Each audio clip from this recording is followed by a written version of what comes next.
November in Riverside Heights is the kind of cold that seeps into your bones. The streets are quiet at 4 in the morning. Most people are asleep, wrapped in warm blankets, dreaming of nothing in particular. But on Maple Drive, something was very wrong. At exactly 4:12 a.m., a call came into the Emergency Dispatch Center. The operator, a woman named Sandra Mills, who'd been doing this job for 15 years, heard a small voice on the other end of the line. "My mommy won't wake up." Sandra leaned forward, her heart already sinking. The voice was tiny, a child, maybe 5 or 6 years old. "Sweetheart, what's your name?" "Emma." "Okay, Emma, where are you right now?" "I'm in the living room, Mommy's on the couch." Sandra could hear the calm in the little girl's voice. Too calm. Children usually panicked when something was wrong. They cried. They screamed. But this little girl sounded distant. "Is your mommy breathing, Emma?" A pause. "I don't think so. She's really cold." Sandra dispatched Officer Daniel Crane immediately. He was only 3 blocks away, finishing up a routine patrol. When he got the call, he didn't hesitate. He drove fast, his lights cutting through. The dark streets like knives. When Officer Crane arrived at 428 Maple Drive, the front door was unlocked. He pushed it open slowly, his hand resting on his belt out of habit. "Police, is anyone here?" "I'm here." The voice came from the living room. Officer Crane walked in and froze. A woman lay motionless on the couch. Her skin was pale, her lips tinged with blue. She'd been dead for hours, and sitting on the floor beside her, legs crossed, was a little girl with brown hair pulled into a messy ponytail. Emma Hartley. She looked up at Officer Crane with big, unblinking eyes. There was something smeared on her hands, something dark. He would later learn it was a mixture of cleaning solution and something else. "Are you okay, sweetheart?" Officer Crane knelt down slowly, trying not to scare her. Emma nodded. She didn't cry. She didn't scream. She just stared at him with that blank expression. "What happened here, Emma?" The little girl looked back at her mother's body, tilted her head slightly, and said in the flattest voice Officer Crane had ever heard from a child, "I tried to clean it up, but she wouldn't wake up." Officer Crane felt a chill run down his spine. He radioed. For backup, for paramedics, for detectives.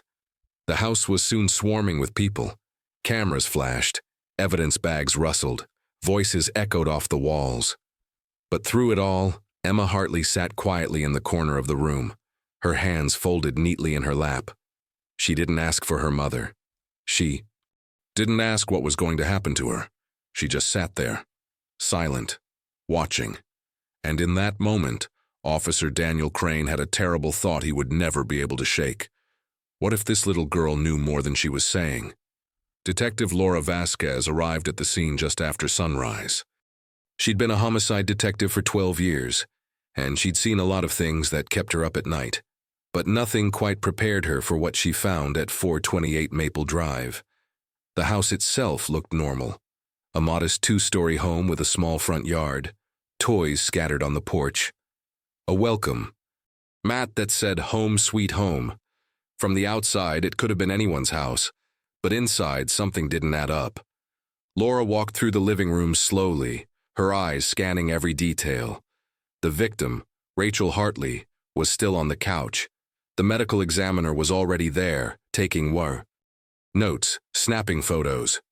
Rachel's body was positioned strangely. Too neat, almost arranged. Her hands were folded across her chest. Her hair was smoothed back. "What do we know?" Laura asked. The medical examiner, Dr. Paul Hendricks, looked up from his clipboard.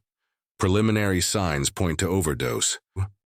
There's some pill residue near her mouth, traces of sedatives in the foam, but what?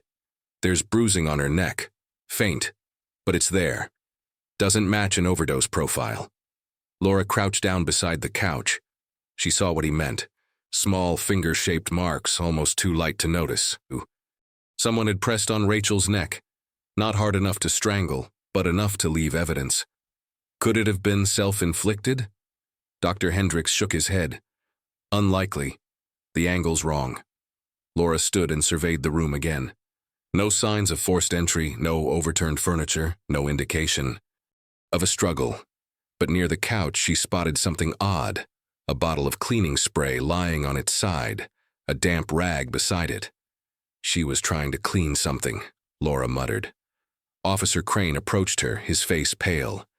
"Detective, you need to hear what the kid said."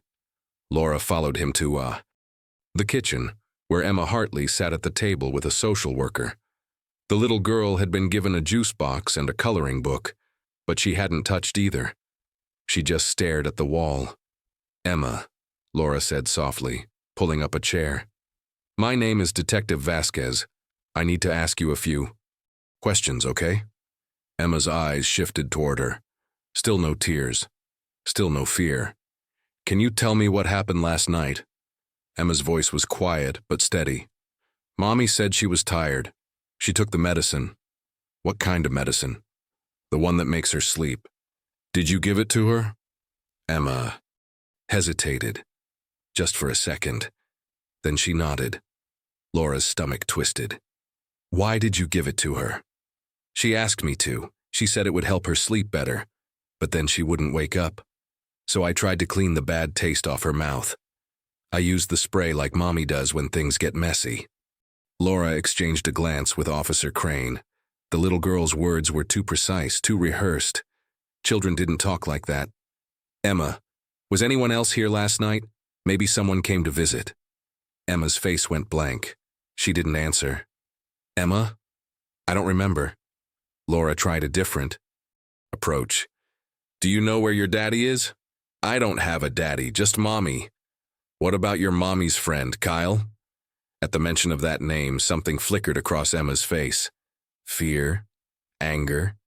It was gone before Laura could identify it. "He's not here anymore," Emma said quietly. "When did you last see him?" Emma looked down at her hands. "I don't know." The social worker stepped in. "Detective, I think that's enough for now. She's been through a lot." Laura nodded, but her mind was racing. Something about this whole situation felt wrong. The overdose, the bruises, the child's eerie composure, and that name, Kyle. She stepped outside to make a call. Within minutes, she had a team pulling up everything they could find on Rachel Hartley's past relationships, financial records, medical history. Back inside, forensic techs were bagging evidence. One of them called out from the kitchen. "Detective, you need to see this." Laura walked over. The tech held up a clear evidence bag. Inside was a small plastic medicine spoon, the kind used for children's cough syrup. It was cracked down the middle. "Found it in the trash. There are residue traces on it. We'll need to run tests. But it looks like an adult sedative. A strong one." Laura's jaw tightened. How would a 6-year-old know how to use that? The tech shrugged. She wouldn't. Not unless someone showed her. Laura looked back toward the kitchen, where Emma sat motionless, staring at nothing. And then a horrifying thought crept into her mind. What if this little girl didn't just witness her mother's death? What if she helped cause it? By noon, the media had descended on Riverside Heights like vultures. News vans lined Maple Drive, their satellite dishes pointed toward the sky. Reporters stood in front of the, Hartley house, adjusting their makeup and rehearsing their lines. The story was too good to pass up. A young mother dead under mysterious circumstances, and her 6-year-old daughter as the only witness. Or maybe something worse. Detective Laura Vasquez watched from inside the house as the circus unfolded outside. She hated this part. The spectacle, the rumors, the way people turned tragedy into entertainment. "Detective, you're going to want to hear this." Officer Crane waved her over to the front porch where a neighbor stood wringing her hands nervously. The woman looked to be in her 50s with graying hair and worried eyes. "This is Mrs. Patricia Hollis," Crane said. "She lives 2 doors down." Laura pulled out her notebook. "Mrs. Hollis, did you know Rachel Hartley?" "Not well," Patricia admitted. "We'd wave to each other, say hello. She seemed nice, quiet, kept to herself. Mostly. Did you notice anything unusual last night? Any cars, any visitors?" Patricia shook her head. "No. Nothing like that, but... She hesitated. But what? Well, I did hear shouting. Around midnight, maybe a little after. It woke me up. I thought about calling someone, but then it stopped. So I just went back to sleep. Could you make out what they were saying? No, just raised voices. A man and a woman, I think. Laura's pulse quickened. A man? Are you sure? I think so. But I can't be certain. Laura thanked her and moved on to the next neighbor, a younger man who jogged past the house every morning. He said he'd seen Rachel a few times, always looking tired, like she hadn't slept in days, he said. Then came the interview that changed everything. Monica Brennan, Rachel's older sister, arrived at the scene around 2 in the afternoon. She was tall, with sharp features, and dark circles under her eyes. She looked like she'd been crying for hours. Laura met her in the driveway. "I'm so sorry for your loss," Laura said gently. Monica nodded, dabbing at her eyes with a tissue. "I can't believe she's gone. I can't believe it." "When was the last time you spoke to your sister?" 3 days ago, she called me, said she was feeling overwhelmed. Rachel had been struggling, you know. Single mom, working 2 jobs. It was hard. Did she mention anything unusual? Anyone bothering her? Monica's expression darkened. She mentioned Kyle. Kyle Dennison? Yeah, her ex. He was not a good person, Detective. Rachel tried to get away from him, but he kept showing up. He'd call her late at night, show up at her work. She was terrified of him. Did she file a restraining order? She tried, but it got dismissed. Not enough evidence, they said. Monica's voice turned bitter. The system failed her. Laura made a note to pull up everything they had on Kyle Dennison. What about Emma? Laura asked carefully. How was Rachel's relationship with her daughter? Monica hesitated, just for a moment.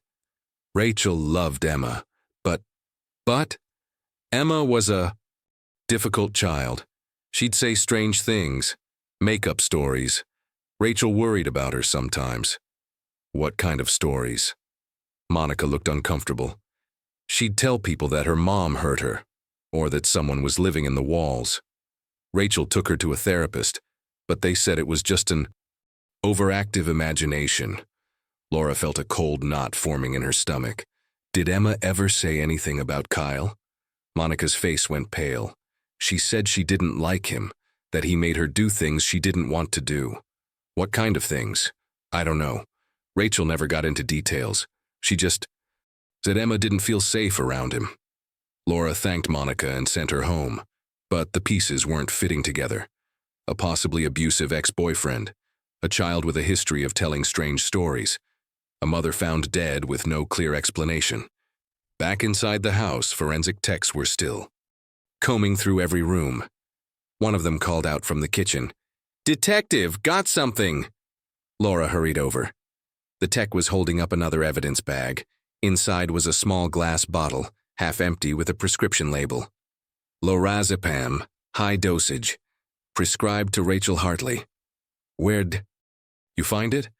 In the trash, buried under some other garbage. Laura examined the bottle. The prescription was dated 2 weeks ago, but the bottle was nearly empty.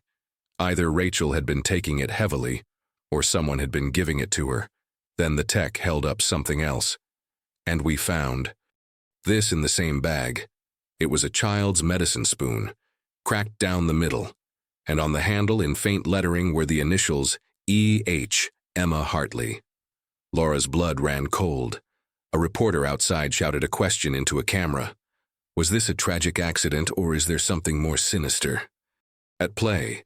Laura looked toward the living room, where Rachel's body had lain just hours before. Something more sinister. The words echoed in her mind as she stepped outside, squinting into the harsh afternoon light. And for the first time since arriving at the scene, Detective Laura Vasquez wondered if a 6-year-old child could be capable of murder. Detective Laura Vasquez sat in the dimly lit evidence room at the precinct, staring at a laptop screen. She'd been there for 2 hours, watching home videos recovered from Rachel Hartley's computer. The first few were innocent enough. Birthday, parties, Christmas mornings. Emma opening presents, her face bright with joy. Rachel laughing in the background, her voice warm and full of love. But as Laura continued watching, something shifted. In a video dated 6 months before Rachel's death, the tone was different. Emma sat at the kitchen table, coloring. Rachel stood behind her, arms crossed, her face drawn and exhausted. "Emma, I asked you to clean up your toys. I don't want to. Emma, please, I'm too tired for this." "You're always tired, Mommy." Rachel's jaw tightened. "Just do what I ask, please." Emma didn't look up from her drawing. "You should take your medicine, that's what Kyle says." Rachel flinched at the name. "We don't talk about Kyle anymore, remember? But he said it helps you sleep." "Emma, stop." The video cut off abruptly. Laura leaned back in her chair, rubbing her temples. The dynamic between mother and daughter was strained, tense, and that name kept coming up. Kyle. She clicked on another video. This one was from Emma's 5th birthday party. Balloons, cake, a handful of kids running around the backyard. Rachel smiled for the camera, but her eyes looked hollow, tired. And then, just for a moment, Laura saw him. A man standing in the background, partially obscured by a tree. Tall, dark hair. He wasn't interacting with anyone, just watching. The camera panned away before Laura could get a clear look at his face. She rewound the footage, froze the frame, and zoomed in. The image was grainy, but she could make out enough. A strong jawline, broad shoulders, and something about the way he stood, too still, too focused, made Laura's skin crawl. "Who are you?" she muttered. Officer Crane knocked on the door, startling her. "Detective, we got something." Laura followed him to the conference room, where a child psychologist named Dr. Iris Feldman was waiting. She was in her early 60s with kind eyes and a calm demeanor. Spread across the table in front of her were dozens of drawings, all done by Emma Hartley. "These were given to me by Emma's school," Dr. Feldman explained. Her teacher thought some of them were concerning. Laura picked up the first drawing. It showed a stick figure family, a woman, a child, and a man. The man's figure was scribbled out with black crayon, so heavily that the paper had torn in places. "That's pretty aggressive for a 5-year-old, Laura said. Dr. Feldman nodded. "Children often express trauma through art, but this one..." She slid another drawing across the table. "This one is what really caught my attention." Laura stared at it. The drawing showed a woman lying on the ground, or maybe a bed. It was hard to tell, but the woman wasn't on top of the bed, she was underneath it, and standing above the bed was a small figure with big eyes. "What does this mean?" Laura asked. "I don't know," Dr. Feldman admitted. "But in my experience, children who draw things like this are either trying to process something they've seen or something they've been told to hide." Laura felt a chill run down her spine. "You think someone coached her?" "It's possible. Children are highly suggestible. If someone, an adult, repeatedly told her a certain version of events, she might internalize it as the truth, even if it wasn't true. Especially if it wasn't true." Laura picked up another drawing. This one showed a bottle with a skull and crossbones on it. Beside the bottle was a stick figure with long hair. The figure's mouth was open, like it was screaming. "She drew this 2 weeks before her mother died," Dr. Feldman said quietly. Laura set the drawing down carefully, her mind racing. Was Emma trying to tell someone what was going to happen? Or was she remembering something she'd already done? "I need to talk to her again," Laura said. "Be careful, detective. Children like Emma, who've experienced trauma, can shut down if they feel threatened. You need to approach her gently." Laura nodded, but her instincts were screaming at her. Something was very wrong with this case. The more she learned, the less sense it made. That evening, Laura sat in her car outside Emma's temporary foster home. The little girl had been placed with a family across town while the investigation continued.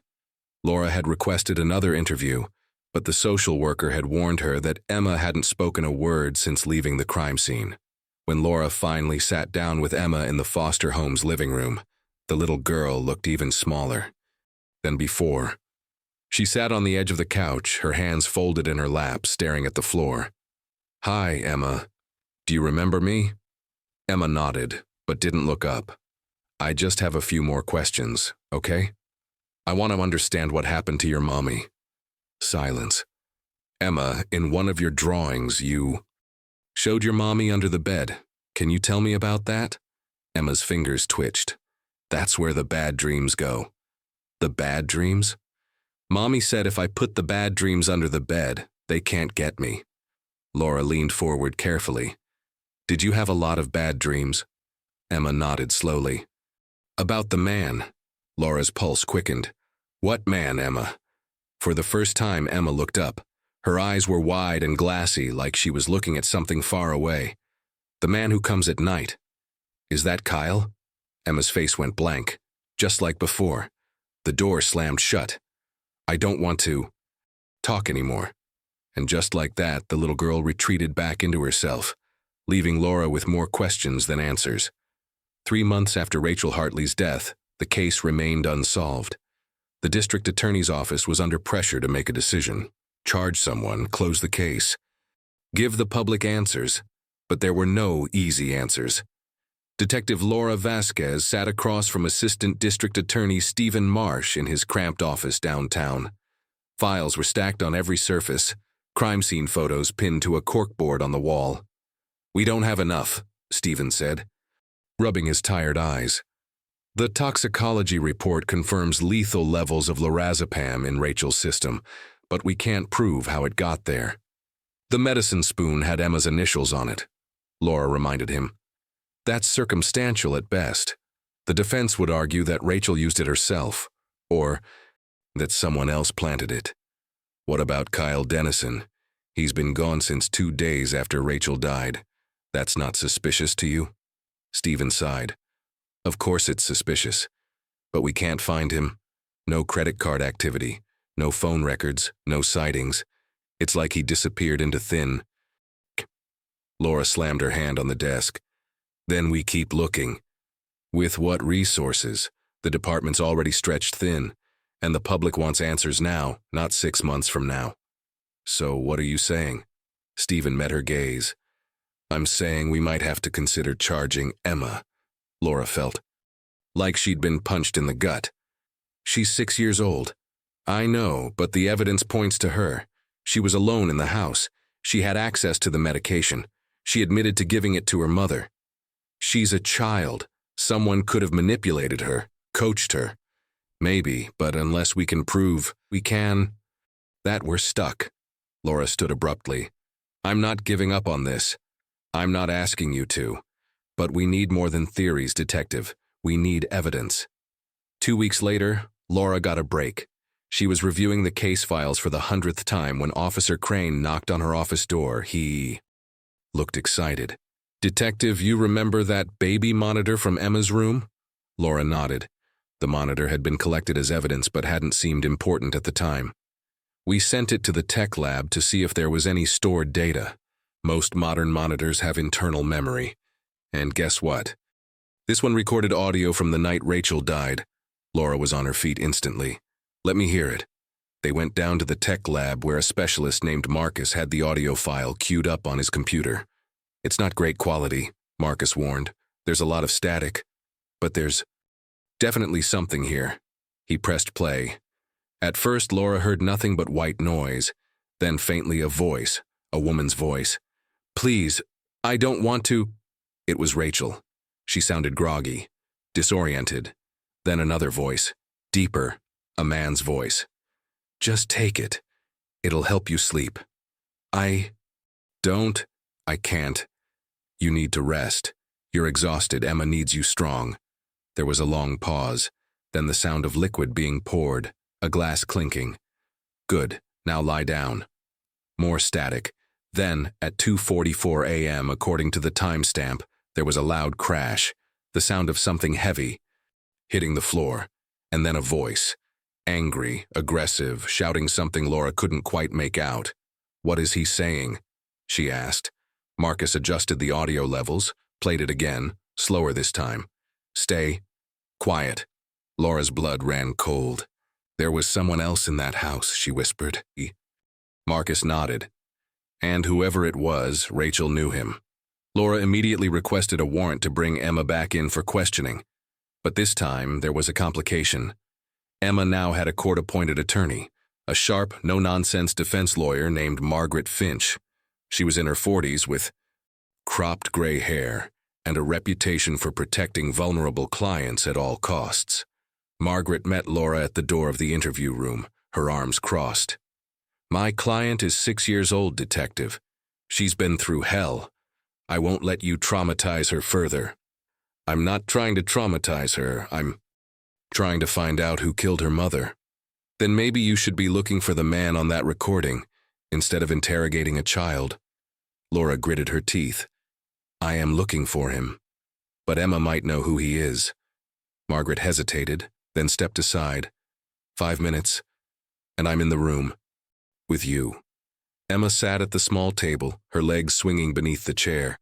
She looked even thinner than before, dark circles under her eyes. She didn't look up when Laura entered. "Hi, Emma. I need to ask you something very important." Emma said nothing. "We found a recording from the night your mommy died. There was a man's voice on it. Do you know who that man was?" Emma's hands clenched into fists. "Emma, was it Kyle?" The little girl's breathing quickened. Her eyes darted toward the door.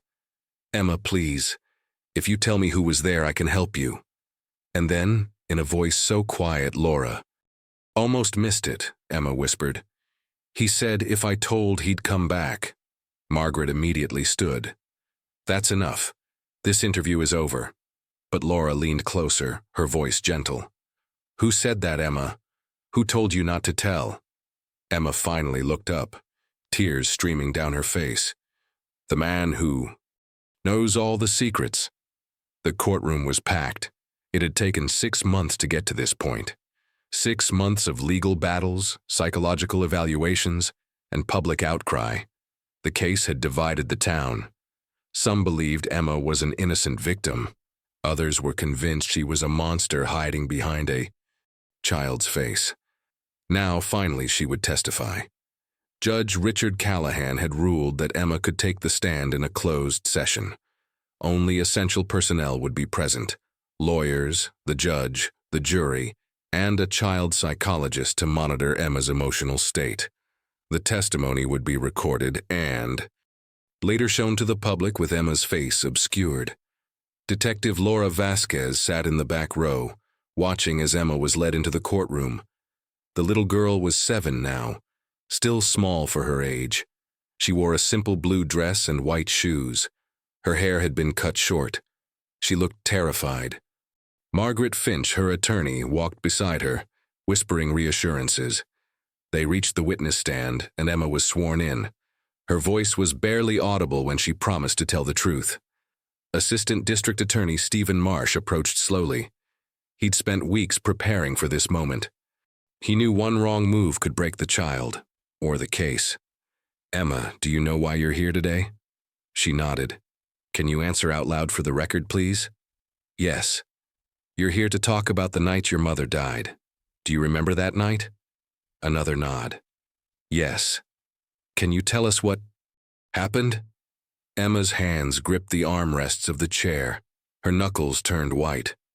"Mommy was sad. She said she was very tired." "What time was this?" "After dinner. It was dark outside." "What happened next?" "She asked me to get her medicine, the bottle from the kitchen." "The lorazepam?" Emma looked confused. Margaret leaned in and whispered something. Emma nodded. "The sleeping medicine," Emma said. "And did you get it for her?" "Yes." "What did she do with it?" Emma's voice dropped to a whisper. "She put it in the spoon." "The medicine spoon? The one with your initials?" "Yes." Stephen paused, letting that sink in with the jury. "Emma, did your mother take the medicine herself, or did someone help her?" Emma's eyes filled with tears. I helped." A murmur rippled through the courtroom. Judge Callahan banged his gavel. Order, Stephen continued, his tone gentle but firm. You helped her take the medicine. How much did you give her? I don't know. She said more. She kept saying more. Did you know it could hurt her? Emma shook her head violently. No, I thought it would help her sleep. She said it would make the bad thoughts go away. What bad thoughts? Emma's breathing quickened. She looked around the room, panicked. The ones about him. About who, Emma? The man. What man? Emma's voice cracked. The one who comes at night. Stephen glanced at the jury. Some looked skeptical. Others looked heartbroken. Emma, was there a man in the house that night? Emma opened her mouth, then closed it. Her hands trembled. Emma? And then something shifted in her expression. Her face went cold, blank. When she spoke again, her voice was different, flat, mechanical. She told me not to tell anyone. The courtroom fell silent. Stephen blinked. Who told you not to tell? Mommy. Your mother told you not to tell anyone what? Emma stared straight ahead, her eyes unfocused. That he was there. That he gave her the medicine. That I had to say I did it. A juror gasped. Margaret stood abruptly. Your Honor, I request a recess. My client is clearly distressed. But Judge Callahan leaned forward, his eyes locked on Emma. Emma, who was in the house with you and your mother that night? Emma's lip trembled. A single tear rolled down her cheek. And then, in a voice that sent chills through everyone in the room, she said, The man who makes people disappear. The courtroom erupted. Judge Callahan slammed his gavel repeatedly. Order, order in the court. Margaret Finch was already at Emma's side, wrapping an arm around the trembling child. We're done here, Your Honor. This is clearly traumatic for my client. Agreed, the judge said. We'll convene tomorrow morning. Bailiff, please escort the child out.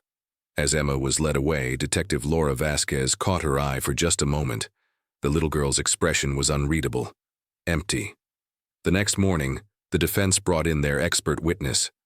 Dr. Alan Briggs was a linguistics professor from Boston University, specializing in child testimony and memory formation. He was in his 50s, with wire-rimmed glasses and a calm academic demeanor. Margaret Finch stood before the jury, her voice clear and strong. Dr. Briggs, you've reviewed the transcripts of Emma Hartley's statements to police, social workers, and psychologists. What did you find? Dr. Briggs adjusted his glasses. Several inconsistencies that suggest coaching. Can you elaborate? Certainly. Children Emma's age, 6 at the time of the incident, typically use simple sentence structures.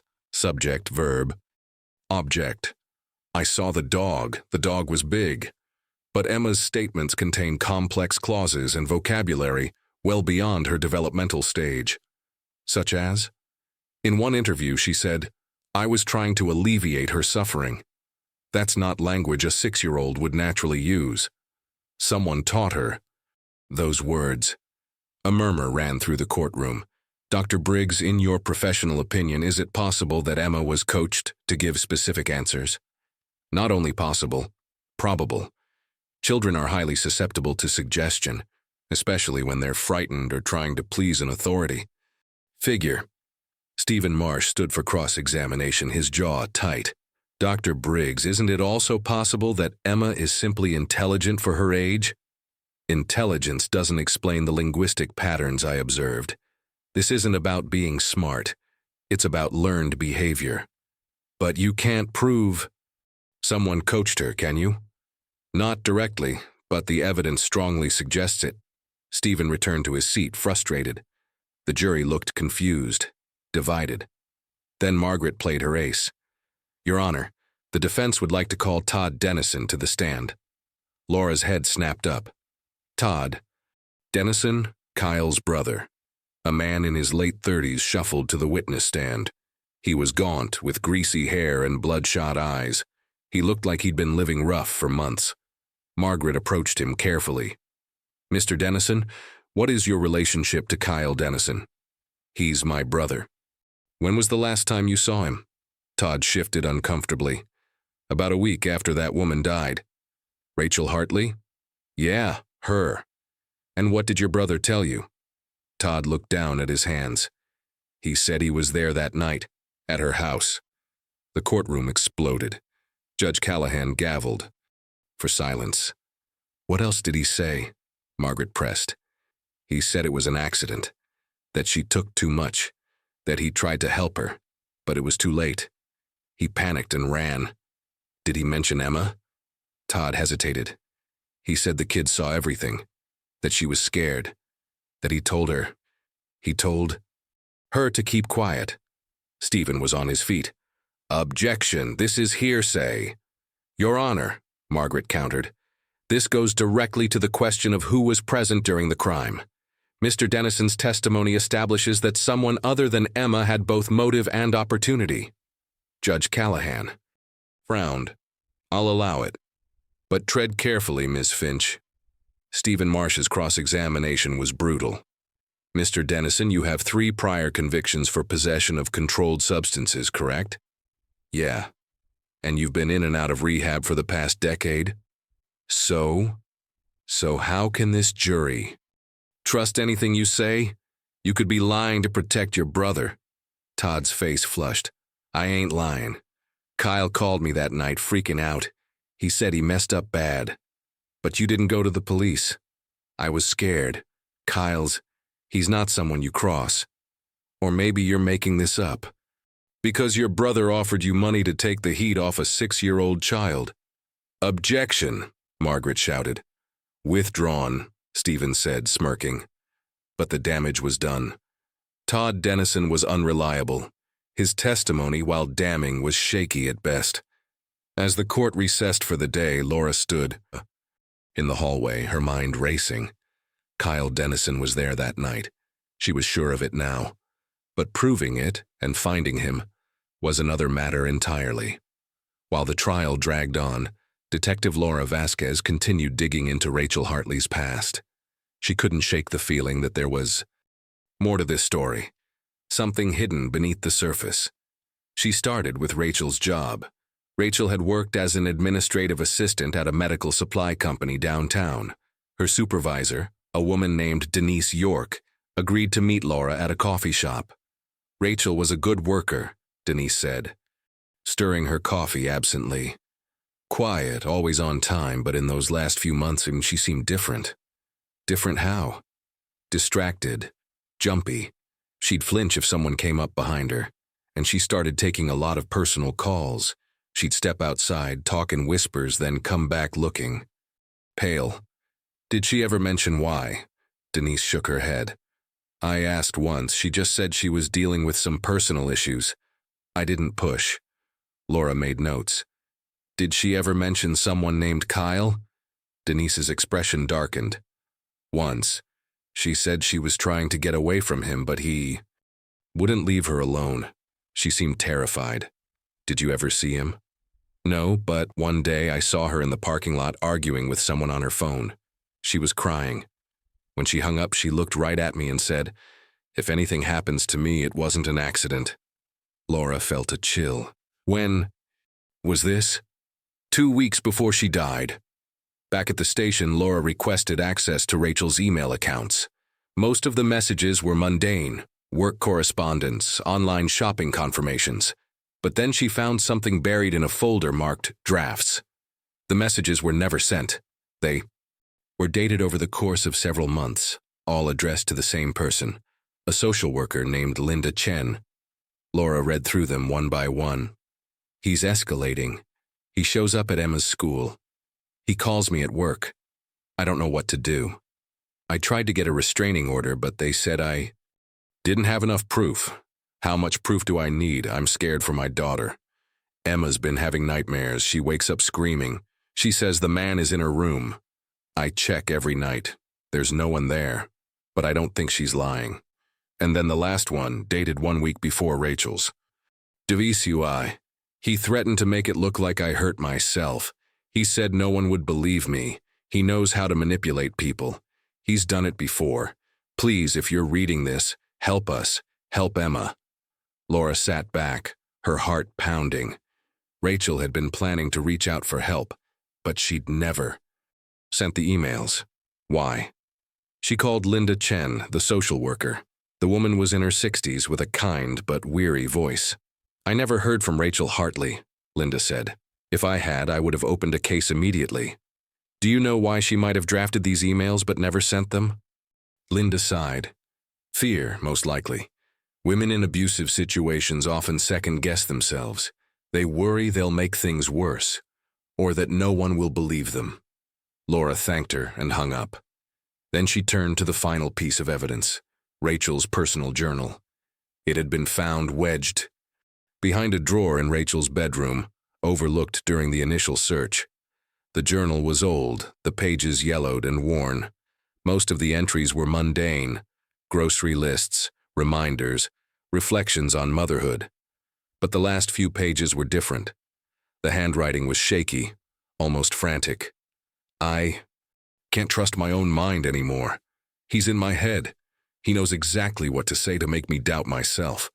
I think I'm going crazy. Emma is watching me, always watching. I don't know what she sees. I don't know what he's told her. I need to protect her. But how can I protect her when I can't even protect myself? And then, on the very last page, the same sentence written over and over again, in increasingly erratic handwriting. She needs to be protected from me. She needs to be protected from me. She needs to be protected from me. Laura closed the journal, her hands trembling.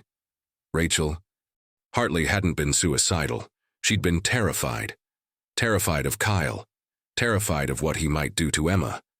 And maybe, just maybe, terrified of what he'd already convinced her she was capable of. Laura stood and grabbed her coat. She needed to find Kyle Dennison, and she needed to find him now. Because the more she learned about Rachel Hartley, the more certain she became. This wasn't a suicide, and it wasn't an accident. It was murder. Dr. Nora Klein had been a forensic psychologist for 23 years. She'd interviewed murderers, pedophiles, and con artists. But Emma Hartley unsettled her in a way she couldn't quite explain. The court had ordered a series of supervised sessions to assess Emma's mental state and the reliability of her testimony. The sessions were recorded, and both the prosecution and defense had access to the footage.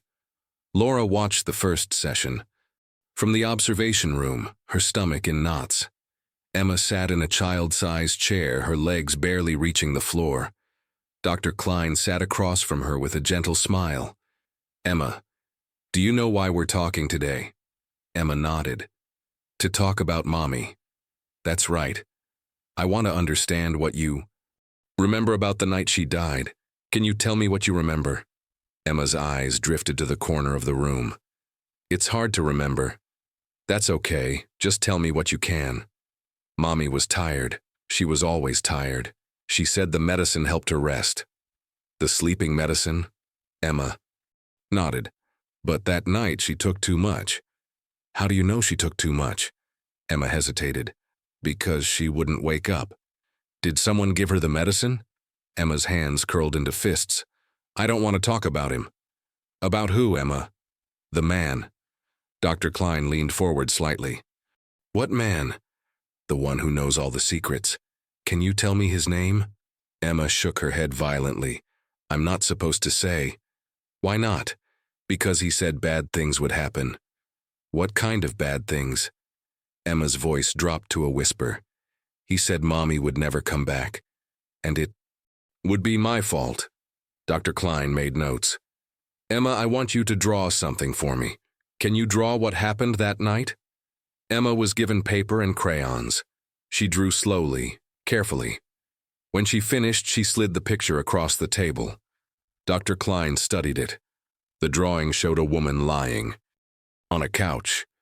Standing beside her was a tall figure with no face, and in the corner of the room a small figure, presumably Emma, watching. But there was something else, something that made Dr. Klein's blood run cold.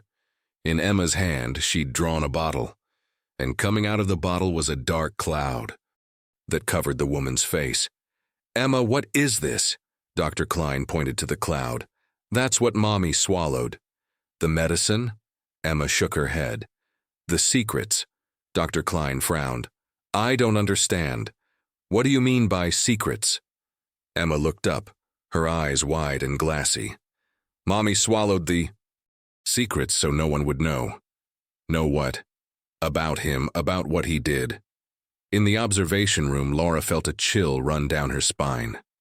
The sessions continued over the next 3 weeks. Each one revealed more but also deepened the confusion.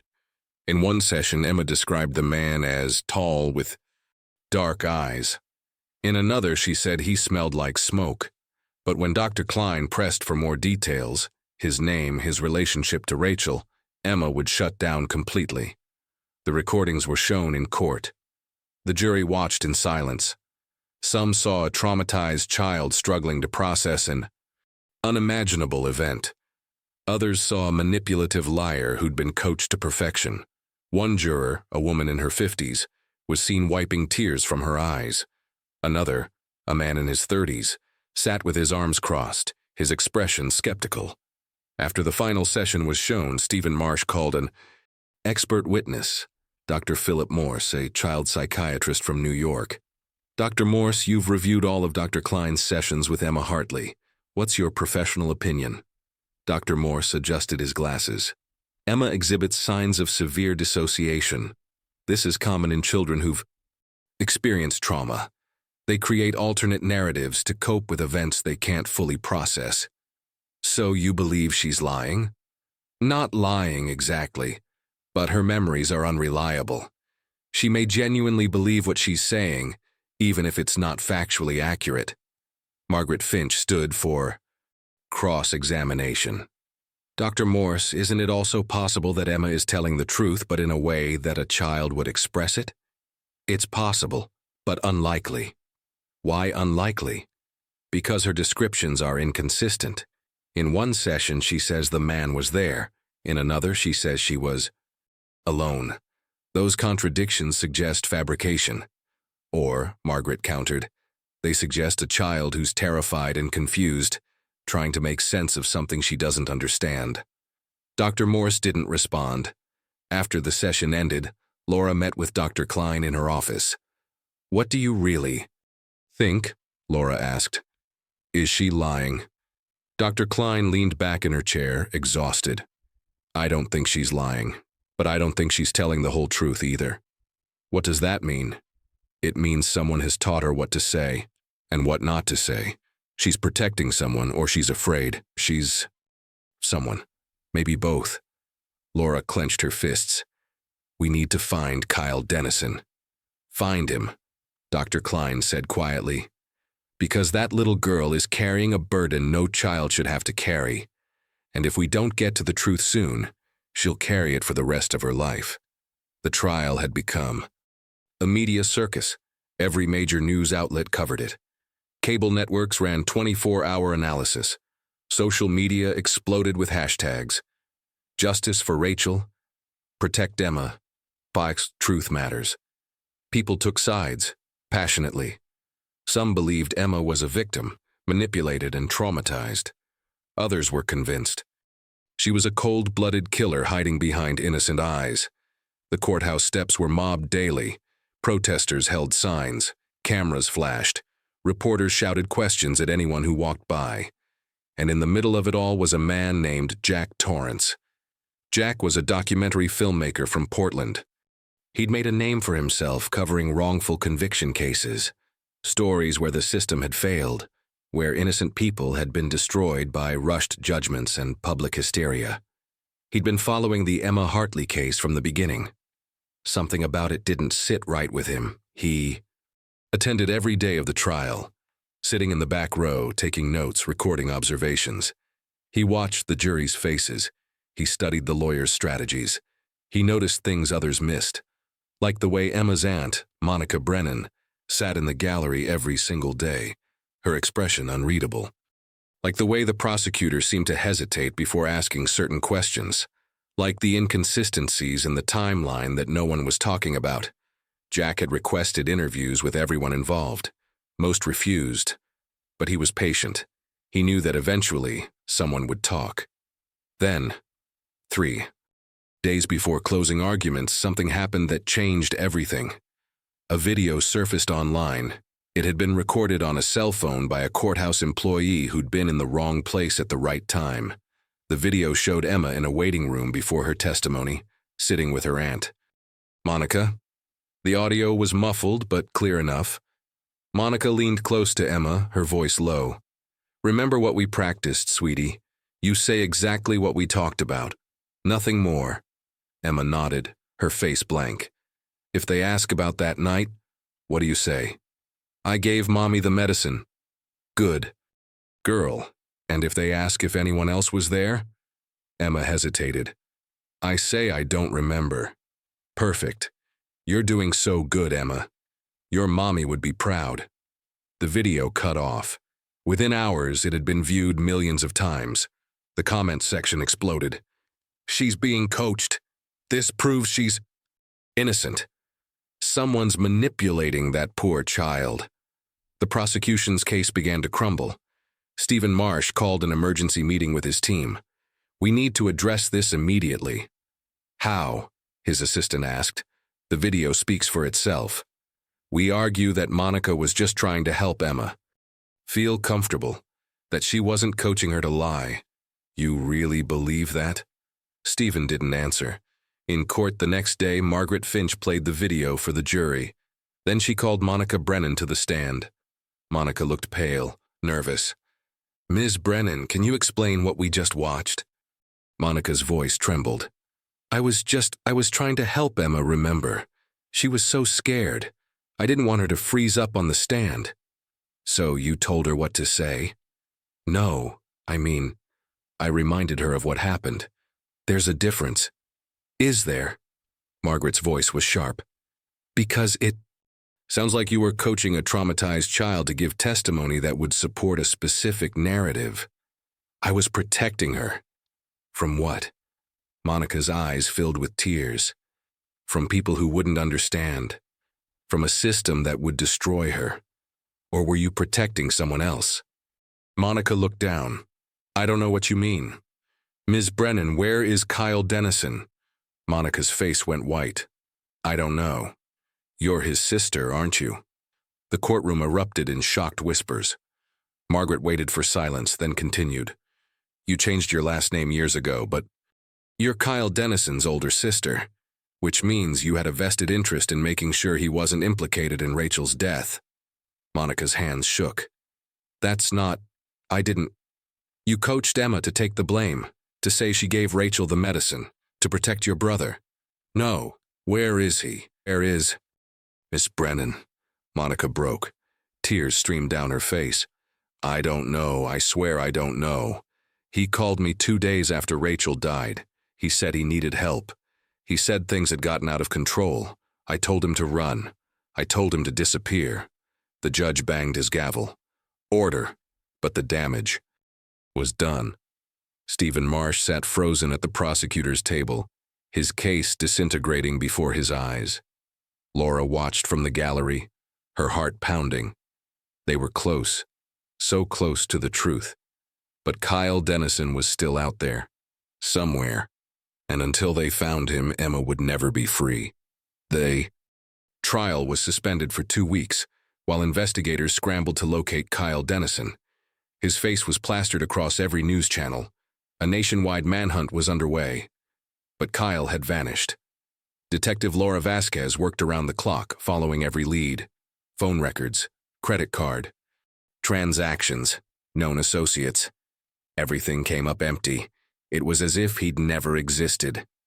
Then, on a cold Tuesday morning, Laura received a call from Officer Crane. "Detective, you need to come down to the station. We've got someone who wants to talk." When Laura arrived, she found an elderly woman sitting in the interview room. She was small and frail, with silver hair and sharp, intelligent eyes. "This is Mrs. Ethel Carver," Crane said. "She lives on Maple Drive, 2 houses down from the Hartley residence." Laura sat down across from the woman. "Mrs. Carver, thank you for coming in. I understand you have information about the night Rachel Hartley died?" Mrs. Carver nodded slowly. "I gave a statement that morning to one of your officers, but no one ever followed up with me." Laura pulled out her notebook. What did you tell them? I told them about the car. What car? The dark sedan. It was parked in front of Rachel's house that night. I saw it when I got up to use the bathroom. It was around 3 in the morning. Laura's pulse quickened. Can you describe it? It was a newer model, dark blue or black. I couldn't see much in the streetlight, but the engine was running. I remember thinking it was odd. Who sits in their car with the engine running for that long? How long was it there? At least an hour, maybe longer. When I got up again around 4:30, it was gone. Laura leaned forward. Mrs. Carver, did you see anyone get in or out of the car? No. The windows were tinted, but I did see the license plate. You saw the plate? Part of it. The back was covered in mud, but I could make out the first 3 letters. It started with KDN. Laura's heart raced. KDN. Kyle Dennison. Mrs. Carver, why didn't you mention this during the trial? The old woman looked down at her hands. Because no one asked me. After I gave my initial statement, no one ever contacted me again. I assumed it wasn't important. But then I saw all the news coverage and I realized maybe it was important after all. Laura immediately put out an alert for any vehicle registered with those letters. Within hours, they had a hit. A dark blue sedan had been rented from an agency 30 miles outside Riverside Heights. The rental agreement was under a false name, Marcus Brennan. But the credit card used to pay for it had been reported stolen 2 weeks before. Rachel's death. The car had been returned 3 days after Rachel died, cleaned meticulously. But forensics found something in the trunk, a single hair follicle. DNA analysis confirmed it belonged to Kyle Dennison. Laura stood in the evidence room staring at the report. They had him. Finally, they had physical evidence linking Kyle to the scene, but they still didn't have Kyle himself.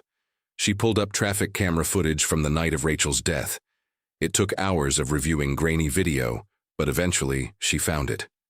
At 2:47 a.m., a dark sedan matching Mrs. Carver's description was captured on a traffic camera 2 blocks from Maple Drive, heading east. At 4:18 a.m., the same vehicle was spotted on the highway, heading toward the state line. Laura traced the route. The car had stopped once, at a gas station just outside the city limits.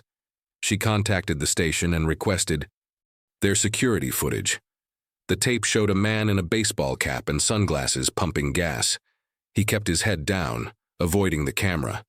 But when he turned to go inside to pay, Laura caught a glimpse of his face. It was him, Kyle Dennison. Laura froze the frame and printed it. She stared at the image, a tall man with dark hair and a strong jawline. The same man she'd seen in the background of Emma's birthday video. He looked calm, composed, like he didn't have a care in the world, like he'd just gotten away with murder. Laura slammed her fist on the desk. Where did you go? She reviewed the footage from the highway cameras. The sedan continued east, eventually crossing into the neighboring state. After that, the trail went cold. But Laura wasn't giving up. She contacted law enforcement in every state along that route. She distributed Kyle's photo to every police department, every sheriff's office, every highway patrol station. Someone, somewhere, had to have seen him. 3 days later, she got a call from a sheriff in a small town in Montana. Detective Vasquez, I think we might have your guy. 5 years had passed since the trial collapsed. Emma Hartley, now 12 years old, lived under a new name in a new state. Kyle Dennison had never been found. The case remained officially open, but the trail had gone cold, until Jack Torrance decided to reopen it. Jack had never stopped thinking about the case, the inconsistencies, the unanswered questions. The little girl, who'd been failed by everyone who was supposed to protect her. He spent months petitioning for access to sealed court documents and police archives. When he finally got clearance, what he found shocked him. Forensic reports had been altered. Key evidence had been omitted from trial. Witness statements had been ignored. Jack tracked down the retired evidence technician who'd worked Rachel's case. The man agreed to meet, but only off the record. They told us to soften things, the technician admitted, his voice heavy with guilt, to avoid traumatizing the child further. So we did. We left out details. We downplayed certain findings. Like what? Like the fact that Rachel's fingerprints weren't on that medicine bottle, only smudges. Like someone had wiped it clean and placed it near her body. Jack felt his blood run cold. What else? The baby monitor recording, the original file. It disappeared from evidence before trial. What they played in court was a copy, a degraded copy. Do you still have the original? The man hesitated, then nodded. I kept a backup, just in case. He handed Jack a thumb drive.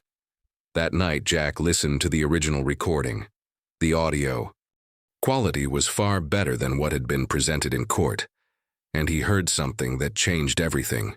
The male voice wasn't just telling Rachel to take medicine. He was threatening her.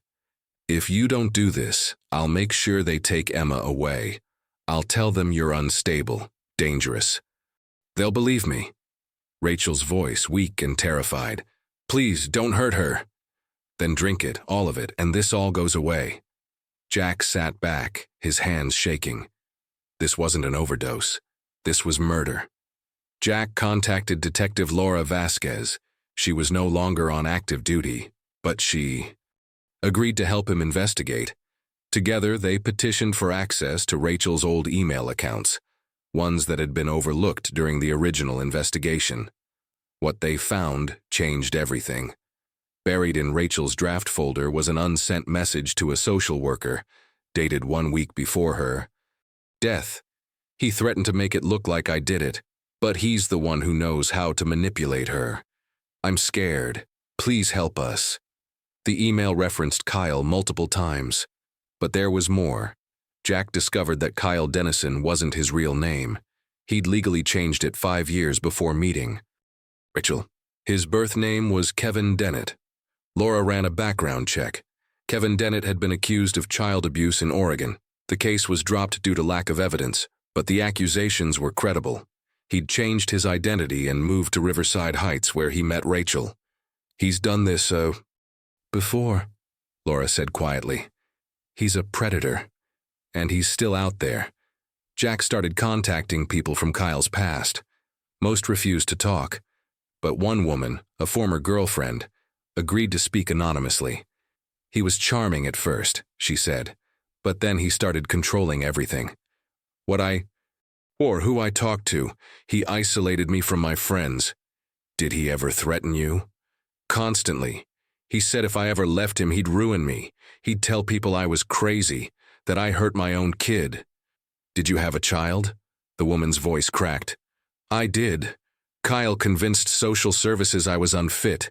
They took my daughter away. By the time I proved he'd lied, she'd been adopted. I never saw her again.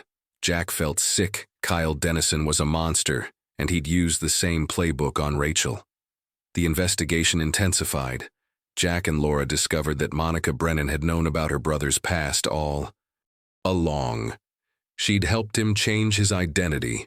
She'd helped him gain access to Emma, and when Rachel died, she'd helped him disappear. Laura tracked Monica down to a small apartment in Nevada. She'd been living under an alias, working as a waitress.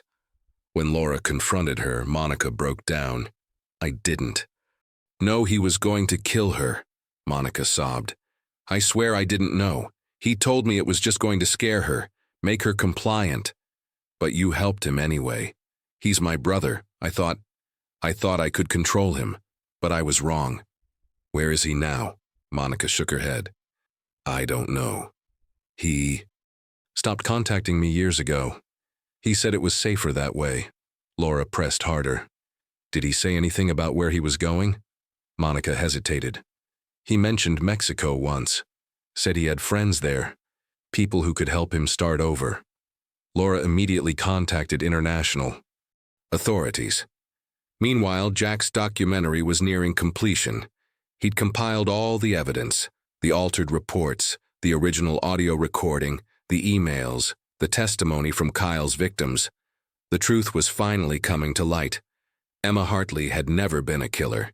She'd been a victim, a child, manipulated by a master predator who'd used her innocence as a shield while he destroyed her mother. The system had failed Rachel, and it had failed Emma. But now, finally, the world would know the truth. Jack Torrance's documentary premiered 6 months later. It aired on a major streaming platform and was watched by millions. The response was immediate and overwhelming. Public outrage erupted. People demanded answers, demanded justice. The case was officially reopened. New warrants were issued for Kyle Dennison's arrest. And 2 weeks after the documentary aired, authorities in Mexico City apprehended a man matching Kyle's description. He'd been living under yet another false identity, working as an English teacher. He was extradited to the United States to face charges of first-degree murder.